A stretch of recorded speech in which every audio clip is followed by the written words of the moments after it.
since we were discussing a while ago about the controversies of Stallion FC, and you said it reflects the controversy with the head coach. So, diretso yung coach. I mean, coming from that scenario, but that game wherein you had your entire coaching staff thrown out, you had 10 yellow cards issued to your players, except the goalkeeper. How would you assess the officiating? Because we've had so many episodes here discussing about officiating and because of this, because of that, because of it. I mean, now clearly, ito, parang perfect example, 10 yellow cards. Correct. Entire coaching staff thrown out in one game, ladies and gentlemen. One game. How would you assess? Good points muna. Yeah. First of all, I wasn't thrown out the whole season. Ayun, good point. Good point. Yun na mismo, medyo controversial na yun. Dami kong inaway, pero hindi pa rin ako ma-thrown out. Kasi you can still do that within the rules of the game. I never left the technical area. Hindi ko sila minumura. Nagagalit ka, pero there's nothing wrong. I don't see anything in the rule book that says you can't yell. You can't use abusive language. Wala ba yun? Pero nagtataka ako, bakit hindi binabasa ng referees yung rule book? Ay, huwag ka mag-alala, coach, kasi ganito siya kakapal. Nakita ko eh. So, sabi ko nga kung kailangan natin i-translate into Tagalog or something. And we do that. Diba? Pero, you can't just complain. That's the same thing I told the UFL. I won't complain without giving a solution. So, I gave them a solution. Okay? We're actually creating a diploma course for the referees. Okay?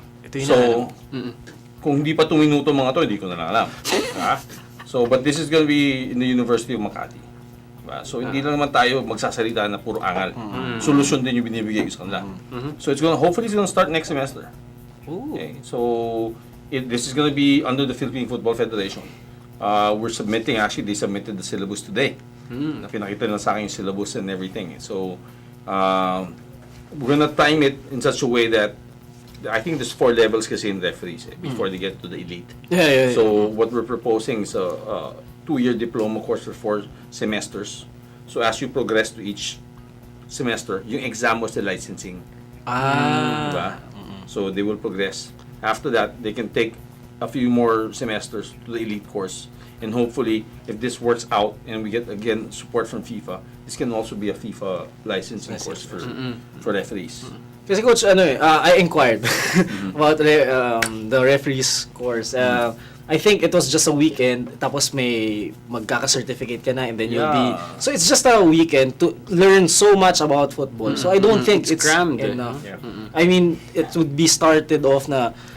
Actually, start Friday, Saturday, Sunday. I think that's what it's supposed to be. It was supposed to be in Batangas. I didn't go because it's so far.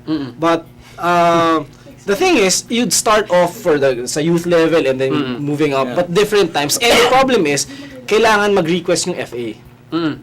The PFF doesn't provide it na they would actually go to you and do you want this, do you want that? No, kailangan we do. It's there. It's scheduled. Ganun ba? Yeah. Sabi kasi nung FA, sabi nung PFF na kausap ko, basta kailangan you have to go to the FA. Go directly to the PFF. But the PFF calendars these courses, even for the coaches' courses, all year round. But then you cannot, as an individual, you have to go to your FA. That's the only way we can do it, so that there's organization naman. You cannot just come from the streets and say, I want to be no. So how will you verify if this person's really good or what, qualified? You go to your FA, your local FA. In this case, in your case, you go to NCRFA. Yun nga daw, kasi wala pa daw. But wala pa, next year pa daw yung it's just a recommendation letter, from... Sabangan ko yung recommendation ni Coach. Sabi nga nung, ang dami nagsasabi niya na na ang dami naman magaling dyan, ba't di sila mag-referee? Actually, maraming gusto mag-volunteer. And not to take anything away from the referees, I don't think they were biased last year. I don't think they were stupid or dumb. No, they know what the rules are. I think the game was just too fast for them. It was just overwhelmed. They could not make decisions, the proper decisions. And some of them were, refereeing 2 straight games. Wow. One of the fourth official. Because of those things, then the quality of their output went down. And because of that, then the judgment also went down. So I don't think, because you'd see it, it was the same for everybody. It was basically bad for everybody. Diba? There's a few games where I saw the referees were playing good. Okay, pero it's so bad. I mean, when you have a penalty kick and it's a linesman's call for infraction, And if the goalkeeper impedes and the linesman calls it, and the referee says no call, that's basically I don't know where the referee got his license. Maybe Baka driver's license, coach. I don't know. Recto or I don't know. Lang. Come on, that's that's ridiculous. So ang daming ganon, and there are rules kasi that can be subject to interpretation. But those things are not plain black and white, okay? The intensity of a foul, pwede pa ba yung maging subjective kung yellow yun, ano ng player. Pero with things like penalty kicks, a goalkeeper impeding or committing an infraction, tapos may tawag ng linesman, tapos i-call off mo, medyo, di ba? Yeah. But at least, coach, I mean, Zero na, naging zero pa. but at least there's a good development. I mean, again, what you mentioned a while ago, that instead of just complaining, may solution, which is which I couldn't understand. Why did they have to give the solution? Right. They could have done this a few years back. So, medyo nakaka-frustrate doon. Yeah, it's true. But I mean, coach, ito, since we're talking about the UFL, I mean, we're done with officiating. Hopefully, this will help. Right. Greatly. And to be fair, kasi we've been talking about this for quite some time. And it's the first time we've heard from Coach na meron talagang ganong solution. And to be fair, it's nice to hear because we've been discussing it. Other guests and even some of us among the panel were saying that it's high time that the referees were trained, if not at least retrained, which is what we're getting now. It's a 2-year program. And there's these referees are being very proactive because they've been inquiring also. So there's at least they want to improve also. They see that there's a limitation or areas of improvement on their part personally. So they want to do that, which is very good. So I applaud them for doing that. So coach, ayan, punta na tayo sa medyo needs improvement part of the league. So, I mean, tanong na, go. You have a question there.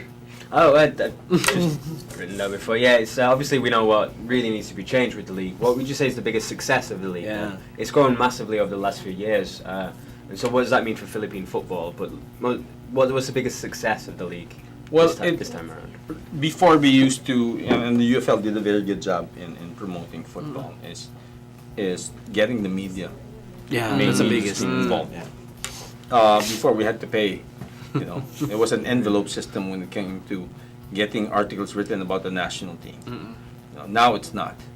Now you actually have you have the UFL on TV, and hopefully next year we'll have them more on TV, and then you have the national team on TV. So that in itself, there's a trickle down effect. Now that makes the potential for women's football brighter, and then now you have the team ASCALs, and then you have the under 23. So there's a lot of development as far as that's concerned. With that comes the quality of the game. You see a lot of foreigners come in. And because the UFL allowed that to happen, which I believe next few years we should not stop it. Okay? That will now improve the quality for your local league. Okay? Because the competition is actually improving. I mean, I get emails from Brazil. Okay? From South Africa. Yeah. Of players wanting to come over here and play. Wow. So it's very good. I mean, it's funny where last year I had to turn down the Brazilian. He's telling me he's not good enough. Could you imagine that? Wow. Yeah, I told him he's not good enough. Sakit nun Yeah. And also an Italian. I told him he's not good enough. Go make pizza. Baka dun sa coach, baka naman yun yung application niya. No, I'm not kidding. Pizza chef pa. Pizza chef pala for the team. He plays the second division now. But I mean, you think I was thinking. Wait, also, nasa second division. Yeah, I was thinking also, hey, these guys. So maghanap kami. Baka mamaya tumatakbo, ikot ng laking sa doon. Sakit dun.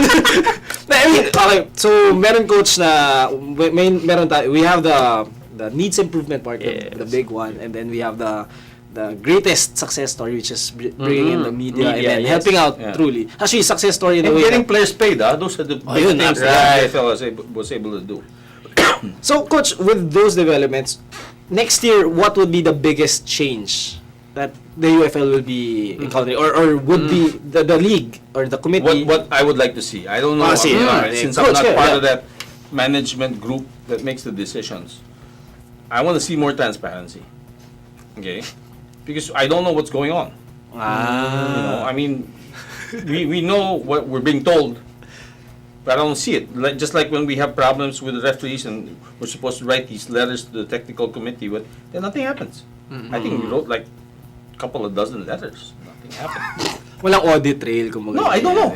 Hanggang ngayon, hindi ko alam. Ano nangyari doon sa binigay kong complaint about this game and that game. I know it's not gonna be overturned, pero there has to be some closure. Wala eh. So Sana may resolution man lang, may sagot man lang. Parang, di ba? Yes or no lang naman yan eh, di ba?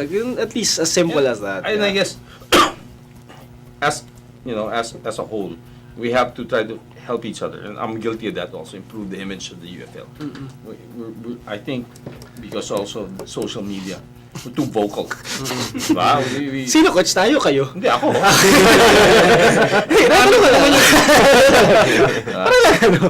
Pero ganun yun. I'm also a fan. Yeah. I'm not just a coach. I'm also a fan. I want the league to succeed, and we have certain expectations. Yeah.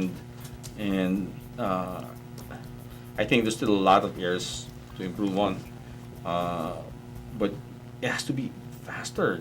It's slow when it comes to improving these areas. And I think, Football Alliance should kind of open up to the other owners and say, how can we work together to make this happen? Because there's a lot of business people in the UFL that also can help. We're not just coaches. At least wish list na ni coach yan, diba? At least sana marinig. Sana marinig. But again, we've discussed about the good points, about the bad points, and the wish list. So for all developments, whether good or bad, so do follow us on Twitter for all the developments in the UFL and on Philippine football. Do follow us on Twitter. That's at FTW Sports.